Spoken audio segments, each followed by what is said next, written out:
ಇಂದಿನ ಈ ಶುಭ ವೇಳೆಯಲ್ಲಿ ಉಪಸ್ಥಿತರಿದ್ದಂತಹ ವೇದಿಕೆಯ ಮೇಲೆ ಎಲ್ಲ ಗಣ್ಯರಿಗೆ ಹಾಗೂ ಇಲ್ಲಿ ನೆರವೇರಿದಂತಹ ನನ್ನ ಸ್ನೇಹಿತರು, ಅಕ್ಕ ತಂಗಿಯಂದರು ಹಾಗೂ ಹಿರಿಯರಿಗೆ ನಾನು ಈ ಒಂದು ಕಾರ್ಯಕ್ರಮಕ್ಕೆ ತಾವೆಲ್ಲ ಉಪಸ್ಥಿತರಿದ್ದಕ್ಕೆ ಮೊದಲನೇದಾಗಿ ತುಂಬಾ ಧನ್ಯವಾದಗಳನ್ನು ಹೇಳ್ತೇನೆ. ಅದೇ ರೀತಿ ಇವತ್ತು ಕನ್ನಡ ಜನಶ್ರೀ ನ್ಯೂಸ್ ಚಾನೆಲ್ ಇದೆ ಮತ್ತು ದಿನಪತ್ರಿಕೆ ನಮ್ಮ ಅರಕೇರಿ ಬ್ರದರ್ಸ್ ಅವರ ಒಂದು ನೇತೃತ್ವದಲ್ಲಿ ಒಂದು ಪತ್ರಿಕೆ ನಡೀತಾ ಇದೆ. ಇದು ಪ್ರತಿದಿನ ದಿನಪತ್ರಿಕೆ. ನಾವು ನವನಗರದಲ್ಲಿ ಒಂದು ಪತ್ರಿಕೆಯನ್ನ ತರಬೇಕು ಅಂತ ಕೇಳ್ಕೊಂಡಾಗ ಅವರು ಒಂದು ಕ್ಷಣದ ಯೋಚನೆ ಮಾಡದೆ ನವನಗರದಲ್ಲಿ ಈ ಒಂದು ನ್ಯೂಸ್ ಪಾಯಿಂಟ್ ಅನ್ನ ಪ್ರಾರಂಭಿಸೋಣ ಅಂತ ಹೇಳಿ ಅವರು ಕೂಡ ನಮ್ಮ ಜೊತೆ ಬಹಳ ಒಂದು ಹುರುಪಿನಿಂದ ಪ್ರಾರಂಭ ಮಾಡಲಿಕ್ಕೆ ಅನುವು ಮಾಡಿಕೊಟ್ಟಿದ್ದಾರೆ. ಇವತ್ತು ಅದಕ್ಕೆ ಚಾಲನೆಯನ್ನ ನೀಡ್ತಾ ಇದ್ದೇವೆ. ಅದೇ ರೀತಿ ಒಂದು ಹಳೆಯ ಒಂದು ಮಾತಿದೆ, ಲೇಖನಿ ಕತ್ತಿಗಿಂತ ಹರಿತ ಅಂತ ಹೇಳಿ. ಇವತ್ತು ನಮ್ಮ ಈ ಒಂದು ಭ್ರಷ್ಟಾಚಾರ ತಾಂಡವ ಆಡ್ತಾ ಇರುವಂತಹ ನಮ್ಮ ಈ ಒಂದು ವ್ಯವಸ್ಥೆಯಲ್ಲಿ ಇವತ್ತು ನೋಡ್ರಿ, ಜನ ಪೊಲೀಸ್ ಸ್ಟೇಷನ್ಗೆ ಹೋಗೋಕ್ಕಿಂತ ನಾನು ಮೀಡಿಯಾಗೆ ಹೋಗ್ತೀನಿ ಅಂತ ಹೇಳುವಂತ ಒಂದು ದಿನ ನಡೀತಾ ಇದೆ. ಯಾಕಂದ್ರೆ ಇವತ್ತಿನ ದಿನದಲ್ಲಿ ಎಲ್ಲರಿಗೂ ಭರವಸೆ ಮತ್ತು ಧೈರ್ಯ ಕೊಡುವಂತಹ ಒಂದೇ ಒಂದು ಸಾಧನ ಏನು ಅಂತಂದ್ರೆ ಅದು ಪತ್ರಿಕೆ.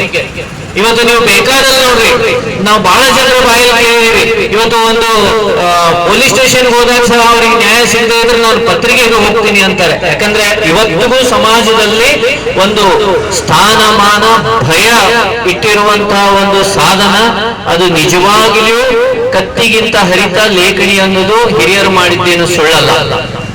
ಮುಂದಿನ ದಿನದಲ್ಲಿ ನಮ್ಮ ನವನಗರ ಸುತ್ತಮುತ್ತಲು ಯಾವುದೇ ರೀತಿ ಭ್ರಷ್ಟಾಚಾರ ನಡೀಲಿ, ಯಾವುದೇ ಅನ್ಯಾಯಗಳು ನಡೀಲಿ, ಅಥವಾ ನಮ್ಮ ಮೂಲಭೂತ ಹಕ್ಕುಗಳಿಗೆ ನಾವು ಹೋರಾಟ ಮಾಡುವಂತ ಸಮಯ ಬರಲಿ, ಏನೇ ಬರಲಿ, ಈ ಪತ್ರಿಕೆ ಜೊತೆ ತಾವೆಲ್ಲರೂ ಇರ್ರಿ.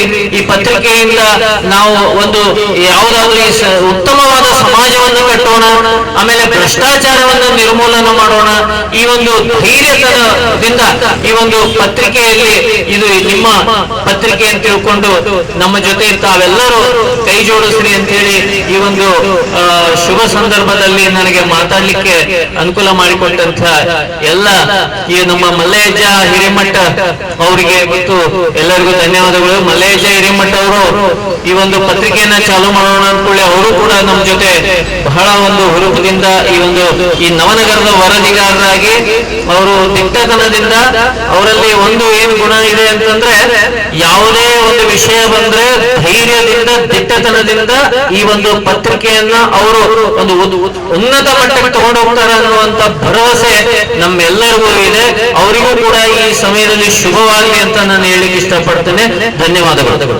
ಪೂರ್ತಿ ಸುದ್ದಿ ಅಥವಾ ಸ್ಪೆಷಲ್ ವಿಡಿಯೋಗಳನ್ನ ನೋಡಲು ಹಿಂದೆ ನಮ್ಮ ಕನ್ನಡ ಜನಶ್ರೀ ಯೂಟ್ಯೂಬ್ ಚಾನೆಲ್ ಅನ್ನ ನೋಡಿ, ಜೊತೆಗೆ ಲೈಕ್, ಶೇರ್, ಸಬ್ಸ್ಕ್ರೈಬ್ ಮಾಡುವುದರ ಮೂಲಕ ನಮ್ಮನ್ನ ಪ್ರೋತ್ಸಾಹಿಸಿ.